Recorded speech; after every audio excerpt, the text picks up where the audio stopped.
الرحمن الرحیم الحمد للہ رب العالمین وبہ نستعین وصلی اللہ وسلم علی سید الانبیاء والمرسلین وعلی آلہ واصحابہ اجمعین ومن تبعہم بإحسان الی یوم الدین اما بعد۔ شرح کتاب الصوم اس کی یہ 16ویں نشست ہے، اور اس سے پہلے والی نشست میں جو باتیں آپ کے سامنے پیش کی گئی تھیں، نبی کریم صلی اللہ علیہ وسلم کی وہ معروف حدیث مبارکہ جسے امام بخاری، امام مسلم رحمہم اللہ اپنی الصحیح میں اور دیگر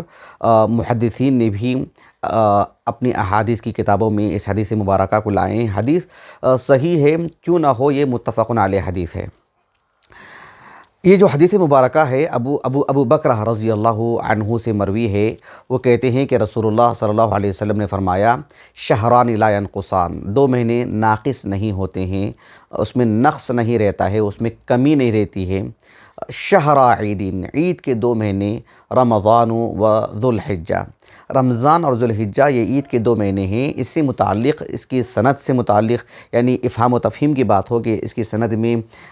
کون روات ہیں، کون اصحاب علم ہیں، اور اس سند کی جو مطلب یعنی ابو بکرہ ہی سے چونکہ یہ حدیث ثابت ہے، اس سے متعلقہ جن کو ہم لطائف الاسناد کہتے ہیں، وہ کچھ باتیں میں نے اس سے پہلے والی نشست میں بیان کی ہیں، ذکر کی ہیں، اور پھر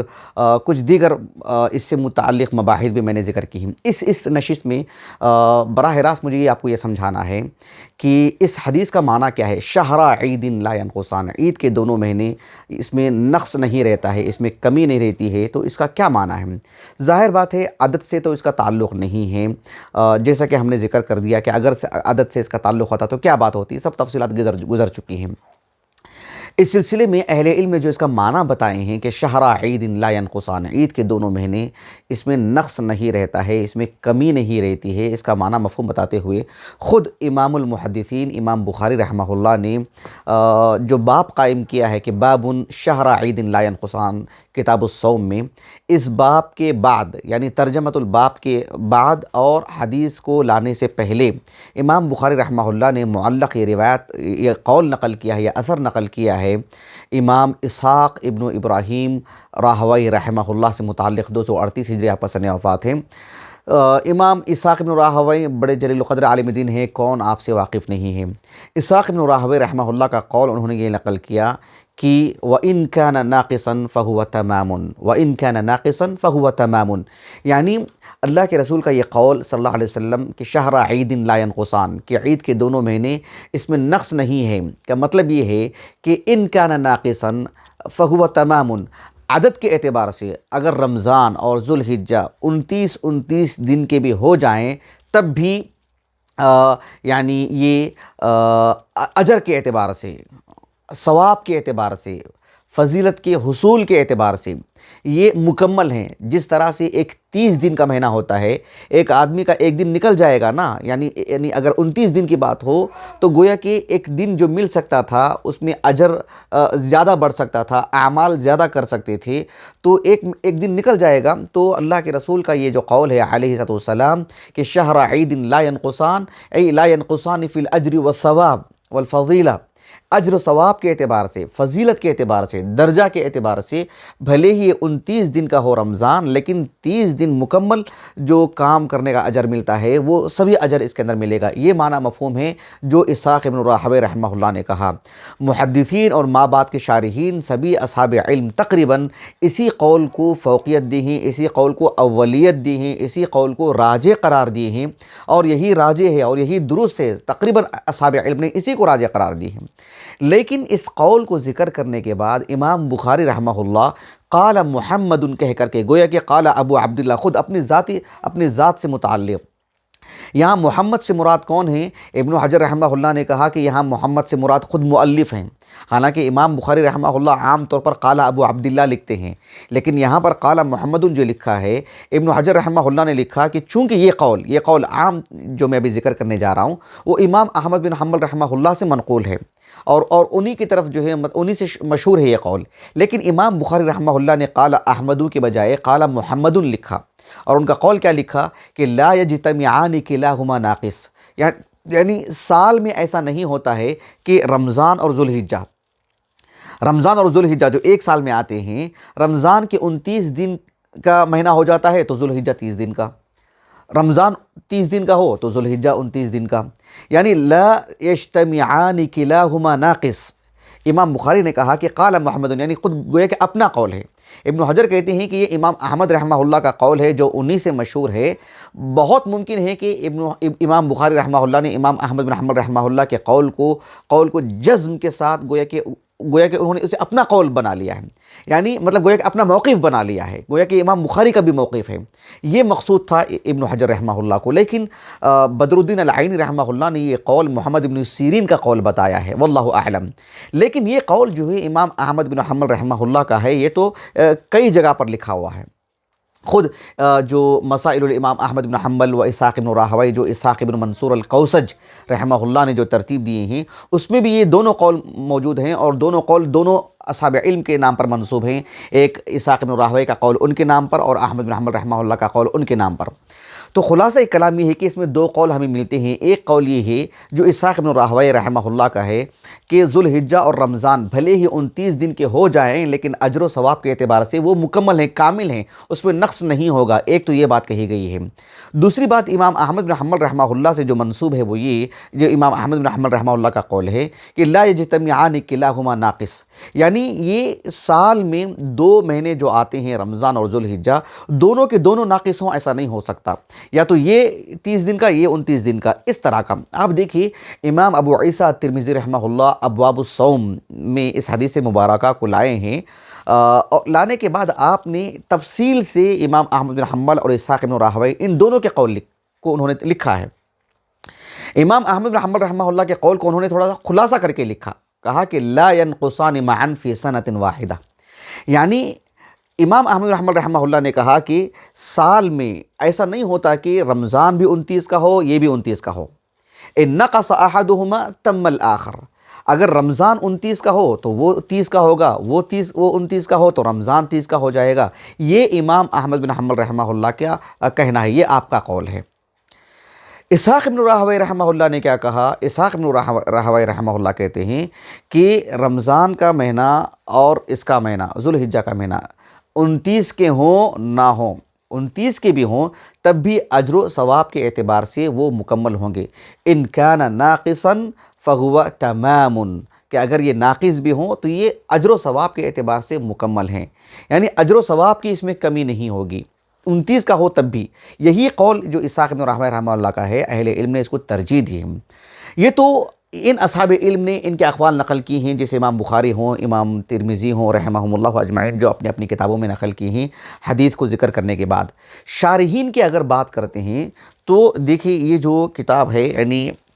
خصوصیت کے ساتھ میں آپ کو اس کو بتا رہا ہوں، یعنی معالم السنن، یہ جو کتاب ہے امام ابو سلیمان حمد بن محمد الخطابی رحمہ اللہ، واللہ اعلم، عمر بن الخطاب رضی اللہ عنہ کے جو بھائی ہیں زید بن الخطاب، یہ ان کے خاندان آل سے تعلق رکھتے ہیں، واللہ اعلم۔ حافظ ابن کثیر رحمہ اللہ نے تو اس کی نفی کی ہے البدایہ میں، لیکن جو ہے یہ بات تاریخی کتابوں میں لکھی ہوئی ہے۔ معالم السنن اور یہ کتب ستہ کی جو 6 کتابیں ہیں، کتب ستہ صحیح بخاری سے لے کر سنن ابن ماجہ تک، اس کی شروحات کا جب آغاز ہوا، یہ جو امام خطابی رحمہ اللہ ہیں 380 پر 8 ہجری آپ کا سن وفات ہے۔ تو امام خطابی رحمہ اللہ، یعنی جو آپ دیکھیں گے کہ جو ہے افغانستان کا جو جنوبی علاقہ ہے، سجستان کے اوپر کا جو علاقہ افغانستان کا نیچے کا علاقہ ہے، جنوبی علاقہ ہے، وہاں سے آپ کا تعلق ہے۔ امام خطابی رحمہ اللہ کا کیا کہتے ہیں، بست یا بست علاقہ ہے، ابن حبان بھی وہیں کے ہیں رحمہ اللہ۔ تو امام خطابی رحمہ اللہ کی یہ جو معالم السنن ہے، کتب ستہ کے شروحات میں اس کو اولیت پہلی شرح ہے، یہ انہوں نے سنن ابی داؤد کی شرح لکھی، پھر صحیح بخاری کی اعلام السنن لکھی، دونوں میرے پاس موجود ہے۔ جب میرے پاس کتابیں ملی تو میں نے اس پر ایک تحریر کیا تھا، میں نے تحریر موجود ہے، میں اپنے گروپ میں لکھا ہوں اس تحریر کو۔ تو اس میں انہوں نے ان سارے اقوال کو جمع کیا ہے تین قول انہوں نے بیان کیے ہیں. ایک تو امام احمد بن حنبل کا قول اور دوسرا جو ہے یعنی اسحاق بن راہویہ رحمہ اللہ کا قول. لیکن کسی کی طرف انہوں نے نسبت نہیں دی ہے، لیکن انہوں نے یعنی اس حدیث مبارکہ کو نقل کرنے کے بعد کہا کہ قلت اختلف الناس فی تأویلہ علی وجوہ، یعنی اس حدیث کا معنی مفہوم بتانے میں اہل علم کے مابین جو ہے یعنی متعدد اقوال ہیں، اختلاف ہیں. ایک قول تو انہوں نے یہ لکھا کہ معناہ انہما لا یکونان ناقصین فی الحکم وان وجد ناقصین فی عدد الحساب. یہ تو ان کا جو اسحاق بن راہویہ کا جو قول ہے وہ یعنی حکم کے اعتبار سے، مسائل کے اعتبار سے، اجر و حساب کے اعتبار سے جو ایک 30واں جو دن ملتا ہے اس کا پورا حساب و کتاب اس میں آ جائے گا، عدد سے اس کا لینا دینا نہیں ہے. یہ معنی مفہوم ہے جو میں نے ذکر کر دیا ہے. دوسرا جو معنی ہے وہ جو احمد بن حنبل رحمہ اللہ کا قول انہوں نے نقل کیا ہے، بھلے ہی نام نہیں لیا ان کا، کسی کا بھی نام نہیں لیا انہوں نے، لیکن اس قول پر آپ نے عدم اطمینان کا اظہار کیا ہے. تیسرا قول ایک بات انہوں نے یہ کہی کہ انما اراد بهذا تفضيل العمل في العشر من ذي الحجہ وانه لا ينقص في الاجر والثواب عن شهر رمضان، کہ اللہ کے رسول نے جو کہا علیہ السلام کہ شہر عید لا ينقصان رمضان و ذو الحجہ، اس حدیث کے ذریعے سے مقصود یہ ہے کہ رمضان کا جو مقام مرتبہ ہے ذو الحجہ کا مقام مرتبہ اس سے کچھ کم نہیں ہے، یہ بتانے کے لیے اللہ کے رسول نے اس بات کو کہے ہیں علیہ السلام. لیکن امام نووی رحمہ اللہ نے اس قول کو یعنی ایک مرجوح قول قرار دیا ہے المنہاج میں، جسے میں آگے ذکر کروں گا انشاءاللہ. تو معالم السنن میں انتساب کسی کی طرف نہیں ہے، لیکن یہ اقوال اہل علم نے، ابن حبان وغیرہ نے بھی ذکر کیا ہے، تو انہوں نے اس کو نقل کیا ہے نام کے بغیر. یہ دیکھیے تہذیب السنن یعنی جو سنن ابی داؤد ہے اس کو مختصر کیا تھا علامہ عبدالعظیم المنذری، 656 ہجری ان کا سن وفات ہے، 7ویں صدی ہجری کے ہیں. صحیح مسلم کو بھی انہوں نے مختصر کیا، وہ بھی ہمارے پاس موجود ہے الحمدللہ. سنن ابی داؤد کی بھی انہوں نے کیا ہے. تو سنن ابی داؤد پر جو انہوں نے مختصر کیا ہے اسی پر تعلیقات اور حواشی ہیں حافظ ابن القیم کی رحمہ اللہ، تہذیب السنن 5 جلدوں میں. دلچسپ بات یہ ہے سبحان اللہ کہ تہذیب السنن یہ جو کتاب دیکھ رہے ہیں آپ 5 جلدوں میں، جس میں یعنی حدیث کے جو غریب الفاظ ہیں اس کی شرح ہے، مسائل کی وضاحت ہے، علل الحدیث پر گفتگو ہے، رجال پر کلام ہے وغیرہ وغیرہ، کافی مفید چیزیں تعلیقات اور حواشی ہیں. لیکن یہ کہنا یہ چاہتا ہوں کہ حافظ ابن القیم رحمہ اللہ نے اس کتاب کو دوران سفر لکھا، یعنی مکے میں لکھا آپ نے، جب جو کعبۃ اللہ جو میزاب ہے نا، جو مدینہ کا جو قبلہ ہے کہ میزاب، یعنی اس کے نیچے بیٹھ کر کے آپ نے جو اس کتاب کو جو ہے مکمل کیا تھا، یعنی اختتامی جو ہے جو باتیں تھیں وہ لکھی تھیں آپ نے. 5 مہینوں کے اندر آپ نے اس کتاب کو لکھا، یعنی 730 پر 2 ہجری میں اس کتاب کو لکھا تھا ابن القیم رحمہ اللہ نے. رجب کے مہینے میں شروع کیا تھا اور اسی سال شوال کے مہینے میں آپ نے ختم کیا. اس کی جو 5ویں جلد ہے اس کے آخری میں ابن القیم نے لکھا ہے کہ میں نے شروع کب کیا، اب کب ختم کر رہا ہوں، کہاں بیٹھ کے ختم کر رہا ہوں. تو میں نے ایک چھوٹا سا مضمون لکھا تھا کہ تہذیب السنن کی تالیف تہذیب السنن کا زمانی و مکانی تالیف، یا تہذیب السنن کی تالیف کا زمان و مکان، اس عنوان سے میں نے ایک تحریر لکھا تھا میرے گروپ میں. تو امام ابن القیم رحمہ اللہ نے بھی اس حدیث کی شرح کرتے ہوئے جو ہے آپ نے 5 اقوال ذکر کیے ہیں. 3 اقوال تو میں نے ذکر کر دیے، 2 قول تو جو امام بخاری اور امام ترمذی کے السنن کے حوالے سے، اور تیسرا قول امام خطابی رحمہ اللہ نے جو ہے کسی کی طرف انتساب کیے بغیر ذکر کیا ہے. مزید ان 3 قول کو ذکر کرنے کے بعد ابن القیم رحمہ اللہ نے یہاں پر لکھا کہ یعنی اس سلسلے میں انہوں نے کہا کہ پہلا قول امام احمد بن حنبل کا ذکر کیا، دوسرا قول جو انہوں نے ذکر کیا وہ یہ کہ الثانی ان هذا خرج على الغالب والغالب انهما لا يجتمعان في النقص وان وقع نادرا. ابن القیم رحمہ اللہ نے کہا، گویا کہ 3 قول میں نے آپ کو سنا دیا ہے، ایک چوتھا قول میں آپ کو سنانے جا رہا ہوں ابن القیم کے حوالے سے رحمہ اللہ. بعض اصحاب علم نے کہا کہ اللہ کے رسول کی جو حدیث مبارکہ ہے کہ صلی اللہ علیہ وسلم شہر عید لا ينقصان، کہ عید کے یہ دونوں مہینے یعنی یہ ناقص نہیں ہوتے ہیں، اس میں کمی نہیں ہوتی ہے. کیا مطلب؟ اگر عدد کا بھی خیال کر لیا جائے، عدد کا بھی، تو یہ عام طور پر 30 دن کے ہی ہوتے ہیں، نادر بہت کم، نہ کے برابر ہی کبھی یہ مہینے 29 دن کے ہوتے ہیں. لیکن یہ قول درست نہیں ہے، کیونکہ مشاہدہ بتاتا ہے، وجود بتا رہا ہے اس مہینے کا کہ ایک مہینے میں ایک سال 30 تاریخ کا، 2 سال 29 تاریخ کے، یہ تو چلتے رہتے ہیں. خود اللہ کے رسول کے زمانے سے متعلق میں نے اس سے پہلے والے اس سے ایک درس مستقل میں نے دیا تھا نا ابھی، کہ جو 29 دن کے رہا کرتے تھے اللہ کے کے رسول کے زمانے میں صلی اللہ علیہ وسلم، اکثر ایسے ہی رہا ہے، تو یہ بات کسی طور پر بھی درست نہیں ہے۔ ایک اور قول آپ نے یہ لکھا کہ آپ علیہ الصلوۃ والسلام نے جو بیان فرمایا نا ابو بکرہ کو رضی اللہ عنہ کہ شہر عید لا ینقصان، عید کے یہ دونوں مہینے ناقص نہیں ہوتے ہیں، تو بعض اصحاب علم نے کہا کہ یہ بات من باب الاخبار، یعنی بس خبر کی حد تک اسی سال سے متعلق ہے جس سال اللہ کے رسول نے یہ بات کہی، لیکن یہ حدیث کس سال اللہ کے رسول نے کہا علیہ الصلوۃ والسلام، یعنی اس کا عطا پتہ نہیں لگ سکا کہ کس سال اللہ کے رسول نے اس بات کو کہے ہیں ابو بکرہ رضی اللہ عنہ سے، یا جو بھی صحابہ نے اللہ کے رسول سے سنا ہے۔ تو یہ بات بھی جو ہے بہت واضح نہیں ہے کہ بس اس سال سے متعلق ہے، ایسی بات بھی نہیں ہے، مشاہدہ بتاتا ہے کہ اس کے علاوہ بھی ایسا رہا ہے۔ تو صحیح اور درست بات یہی ہے، جو پانچویں جو چوتھی بات ہے، انہما لا ينقصان فی الاجر والثواب وان کان رمضان 29 فهو کامل فی الاجر، یعنی یہ اجر و ثواب کے اعتبار سے یہ مکمل ہوں گے یہ دونوں مہینے، بھلے ہی کسی وقت میں کسی سال رمضان 29 کا ہو جائے، ذوالحجہ 29 کا ہو جائے، 30 کا ہو سکتا ہے، 29 کا ہو جائے تو وہ ناقص نہیں ہوگا، وہ مکمل ہی ہوگا۔ کس اعتبار سے؟ ایک مہینہ جو مکمل ہوتا ہے وہ 30 دن کا ہوتا ہے، 29 دن کا بھی مہینہ ہوتا ہے، اس سے کم نہیں ہوتا، 28 دن کا، 31 کا بھی نہیں ہوتا ہے، جیسے غیر فطری معاشرے میں رائج ہے شمسی تاریخ کے اعتبار سے، جو فطری ہے وہ یہی ہے کہ 29 یا تو 30، تو جب 30 کا ہوگا تو یقیناً وہ کامل ہوگا، 29 کا ہوگا تو یقیناً وہ ناقص ہوگا، لیکن رمضان اور یہ اس کی فضیلت کے اعتبار سے وہ ناقص اس معنی میں ہو سکتا ہے، عدد کے اعتبار سے، اجر کے اعتبار سے وہ ناقص بالکل بھی نہیں ہوگا، یہ معنی ہے اس کا۔ آخر میں امام نووی رحمہ اللہ کا ایک قول ذکر کر کے اپنی بات کو ختم کر دیتا ہوں۔ امام نووی رحمہ اللہ کی جو المنہاج ہے، جس صحیح مسلم پر آپ نے شرح لکھی ہے، اس سلسلے میں امام نووی رحمہ اللہ نے اس مختصر طور پر آپ نے لکھا کہ الاصح ان معناه لا ينقص اجرهما والثواب المرتب عليهما وان نقص عددهما، کہ بات درست یہی ہے، صحیح معنی یہی ہے کہ یہ مہینہ اجر و ثواب کے اعتبار سے مکمل ہے، بھلے ہی 29 دن کا رمضان کا مہینہ ہو جائے، ذوالحجہ 29 دن کا ہو جائے۔ یہاں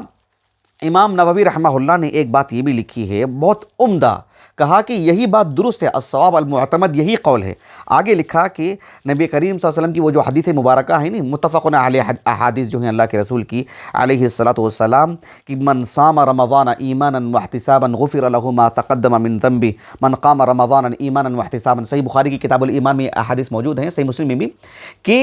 جو رمضان کے روزوں کو